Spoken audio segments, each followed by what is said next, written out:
Bagamat panahon na ng tag-ulan, nagbabadya muling bumalik ang easterlies na nagdudulot ng maalinsangang panahon kung kailan ang inaasahang monsoon break.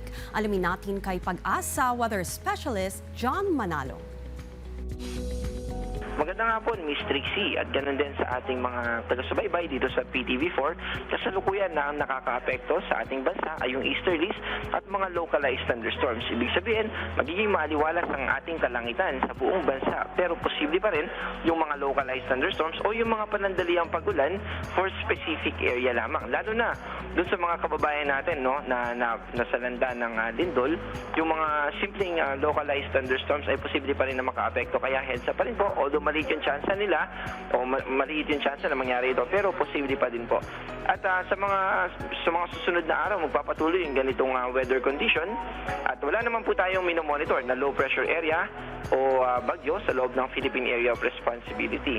And base sa ating visitor potential, sa susunod na linggo around June 17, 15 ay posible na may mamuo, pero sa ngayon ay mababa pa rin yung chance na ito ay mag-develop into a tropical cyclone o bagyo.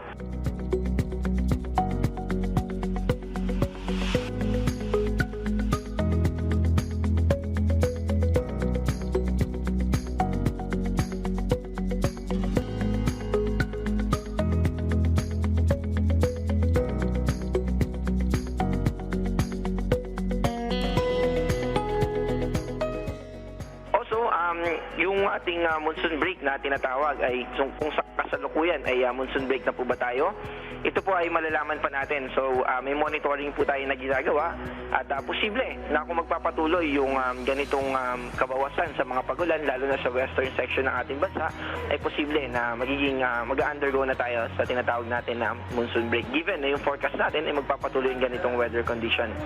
Para naman sa update natin sa mga dams,